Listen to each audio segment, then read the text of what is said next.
YouTube is a sandbox. You can create content casually or professionally, with varying degrees of quality. There's always been a middle ground with amateur journalism, especially in the YouTube gaming community. The quality of writing and presentation has evolved exponentially in the past few years. Video essays with massive runtimes about games and game design now litter the platform. The bar has been raised. However, at one point, YouTube gaming journalism was rudimentary. Written reviews by IGN, a major publication, turned into YouTube videos left something to be desired. The first 5 years of YouTube in the gaming space was mainly dominated by either low-effort shitposty videos, or people like James Rolfe, the angry video game nerd. There was a drought of intimate gaming content with a journalistic edge. A young man with a newly obtained journalism degree and a penchant for analyzing video games unknowingly applied to one of the biggest gaming channels at the time. His name is Derek Buck. The channel? Classic Game Room. Classic Game Room is the first video game review show on the internet. The first iteration of the show, donning the simple nomenclature of The Game Room, aired on From USA Live, an early video hosting site trying to capitalize on the .com bubble. Formerly hosted by Mark Bussler and David Cresson, The Game Room built the foundation for internet-based game review shows. Virtual on, basically is virtual on crack, because the designers had to be on crack to design the controls for this game, making it virtually unplayable.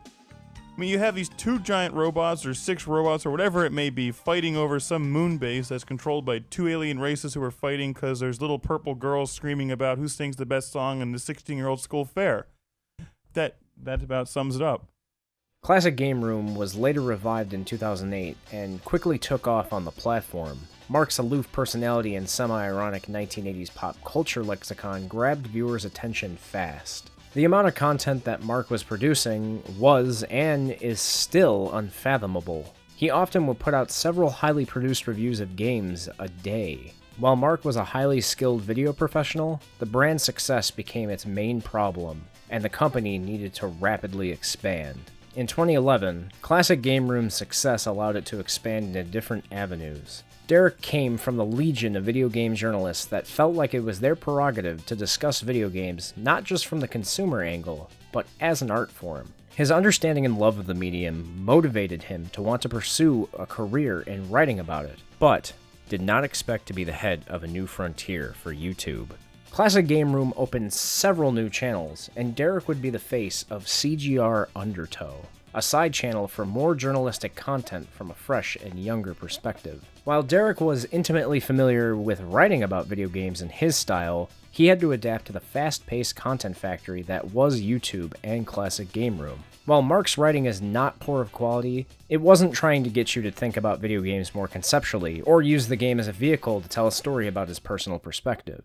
I like to play Musha Futari Atari in what I like to call the Iron Eagle mode, where I insert my Truxton cassette into F-16 like in Iron Eagle and blow up commie insect alien bastards. I fly through space. I am a spaceship. My name is Truxton. I'm Truxton. Screw you. I blow things up. Derek had to incorporate his editorial style with a particular template. Undeterred, Derek set out to create content on par with Classic Game Room. And in many fans' estimation, and particularly looking back in hindsight, Derek Buck in many ways eclipsed the main channel of Classic Game Room. Even when setting out to talk about a particular topic or medium, our personality shines through in our writing and expression. We reveal pieces of our psyche and the way we think more so than we know. Even though Derek's intellectual side never failed to show through, he was first and foremost a storyteller. Despite the limitations of his work, in most cases, Derek would be able to say something insightful through painting a vivid picture using the game he's reviewing. Derek's writing isn't technical by any means. It's flowery, and it mostly tries to evoke imagery. Given the amount of content Derek had to make for CGR Undertow, this came in clutch. Most CGR Undertow videos are under 5 minutes, facilitating what worked in the algorithm at the time. The limitations of his work gave him the opportunities to paint a broader picture of the content he was talking about in more ways than just whether or not the product is worth buying. Derek knew that there were plenty of written reviews that do just that. He allowed himself to get more personal and conceptual with his reviews. An example that comes to mind is his review of Super Mario Galaxy, and the story of watching non-gamers experience the game through constantly dying.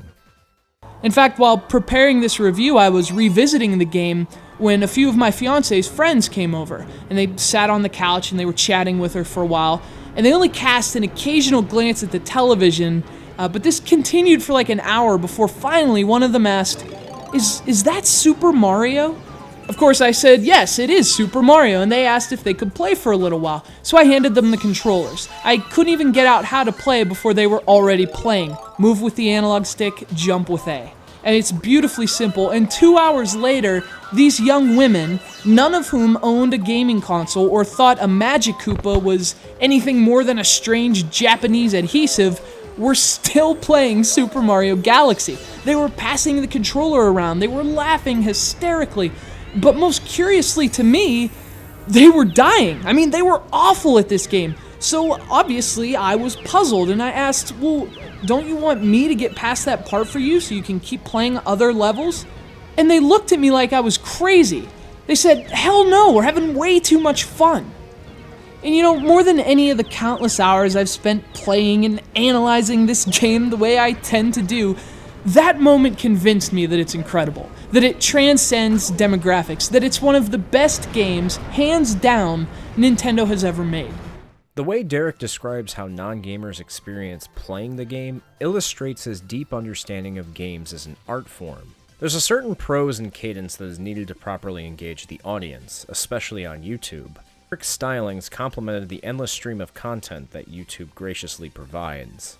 Unlike reading a written review, which oftentimes is just a consumer-focused review on whether or not you should buy a product, YouTube has an algorithm that feeds you content regardless of a review's intentionality. The short nature of these videos is like a bag of munchies. You might not like these weird little brown wafery things, but you take a handful of it and shove it in your mouth regardless. The combined taste of Derek's writing, voice delivery, and choice of subject always seemed to be a nice package. Even if you didn't know or care about trash like Wii Shovelware or this Ben 10 game that got an insane number of views. Simply put, Derek understood what it took to be successful on this platform. He established familiarity with his personality while providing an endless and perpetual stream of content. The audience was there, and they were very receptive to the content.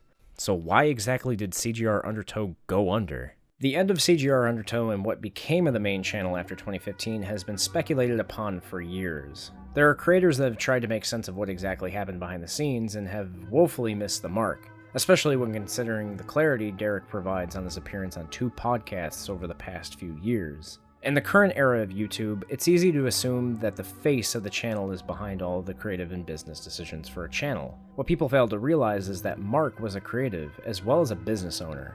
Mark wasn't the only person during CGR's heyday that made decisions around their financial needs.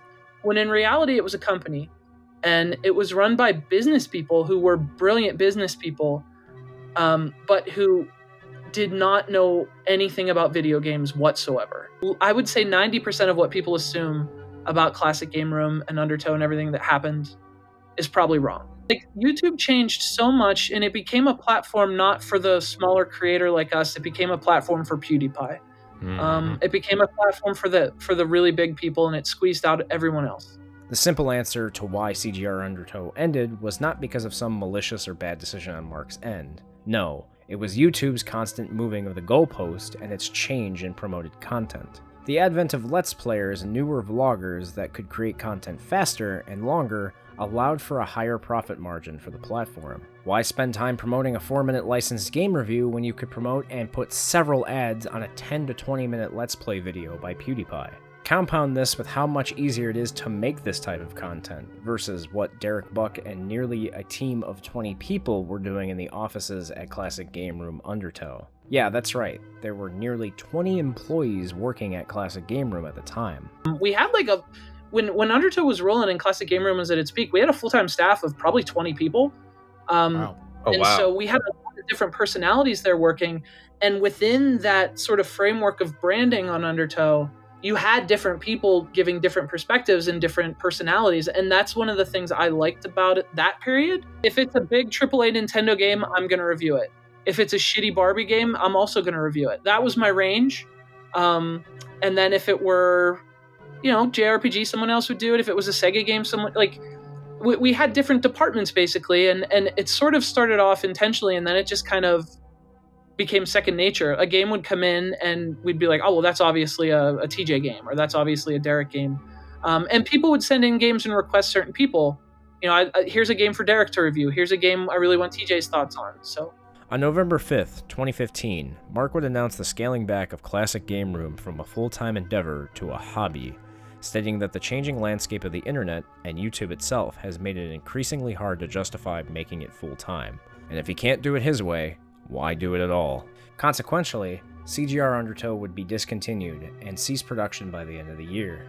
Derek would upload a video to the channel of himself talking about the announcement and the future content before shutting down. Only a month later, Derek would post the last 2 videos to grace the Undertow brand, the first of which being a simple update and the other being an emotional short film about the office closing, with Derek's goofy affect sprinkled throughout. Derek had complete creative freedom over his last video, and it could not be a better send-off for him. Hundreds of thousands of people watched the final video and have expressed their gratitude personally to Derek for his content over the years. Unfortunately, he would not find a creative avenue as consistent and as public as Classic Game Room afforded him to do so. Derek struggled to get a job in his field at first, despite his experience, but would have to work at a record store to make ends meet. One of the things that sucked the most is I couldn't find a job after Undertow, and I had to go work at a record store. And so I was seriously depressed. Every day I wanted to just die because I felt like a failure. And what was really hard about it was this record store also sold video games. So every day someone would come in shopping for video games and see me there and flip shit and ask for a picture. And then they'd be like, so what are you doing? What are you doing here? And I'd be like, I'm working here now. And I just felt like, Wow. What? Why? You're Derek from Classic Game Room. What are you doing here? And it's like, yeah, I miss that. Derek Buck had his finger on the pulse of what can make YouTube so great in the first place. And I think his conveyance of personality and information may have informed others on how to do the same later on. Derek may not be known directly for inspiring a generation of YouTube gaming video essayists, but I'd wager most of my life savings that his writing style helped accelerate gaming YouTube's more academic or editorial side. Derek came from a games journalism background, and more specifically, an internet games journalism background. His arrival on YouTube allowed his style of writing and prose to inform how video games are talked about on this platform. It's debatable if his influence is overstated, but it is hard to argue that he isn't one of the first on the platform outside of websites like GameSpot and IGN making video reviews on the platform. He is certainly one of the more independent journalistic type reviewers that had more creative freedom while writing his reviews.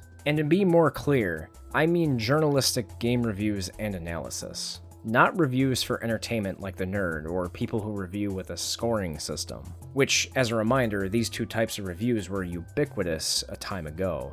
Derek Buck's writing, when viewed in retrospect, reminds me of newer video essayists with a penchant for emotive yet analytical writing. As time went on and YouTube started to incentivize longer videos, creators like Matthew Matosis and others started to thrive off this long-form type of review. While the reviews that Derek did were analytical first, there's a hint of sentimentality injected into his videos. The need to appeal to emotion became more evident to creators on this platform as the years went on. The intimacy of the familiar voice goes a long way to building rapport. Again, it's speculation whether or not these specific creators were inspired by him, but YouTube and how content gets made is sort of a butterfly effect. If a genre or style gets popular, it gets emulated and proliferated to high hell. With that in mind, statistically, it isn't baseless to assume that this might be true. Just look at some of the view counts on the most popular videos with Buck at the helm. Chances are your favorite video essayist or reviewer watched these before they got started, or even that creator's favorite review was inspired by Derek Buck in some way. There are several people of influence that left heartfelt messages for Derek. The majority of the 900 plus comments on this last video are just them pleading for Derek to come back to YouTube in some capacity. When Mark stopped doing Classic Game Room to shift focus towards t-shirt production and comic publishing, many other YouTubers and audience members flocked to the comment sections of videos to recount their memories and how influential Mark was on the internet gaming landscape. Mark's influence is immediately evident. He created one of the first true internet review shows. But without Mark, we wouldn't have Derek. Mark laid the foundation, but Derek helped paint the walls.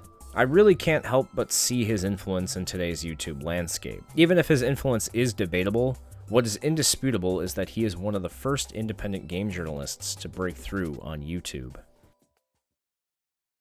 Derek Buck's journey with Classic Game Room Undertow reminds me, partly, of one of my favorite filmmakers, Seijun Suzuki. Suzuki was a studio director for the Nikatsu Company from the 50s to the mid-60s, creating mostly Yakuza films for entertainment. However, he started to develop a directing style that defied genre conventions and innovated in the filmmaking canon. Suzuki ended up garnering contempt from higher-ups for being experimental, which consequentially ended up with Suzuki losing budget or resources in production as his tenure with the company went on. However, his creativity still soared above all else, even making his magnum opus, Branded to Kill, in black and white, all in part to Nikatsu cutting Suzuki's legs off. While Derek's relationship with the company then and now certainly doesn't mirror this, the creativity and progression in his craft echoes the same trajectory as Suzuki's. Derek Buck was only getting better and better as the years went on, and arguably some of his best writing was at the tail end of CGR Undertow. Derek, if you're watching this, you should come back to YouTube and do reviews or just write independently as a hobby. If this video proves anything, it's that people believe that your voice is unique and your prose and diction are sorely missed on this platform, especially where everybody's trying to emulate one style. But regardless of what happens, we will have hours upon hours of CGR Undertow, its crew, and especially Derek.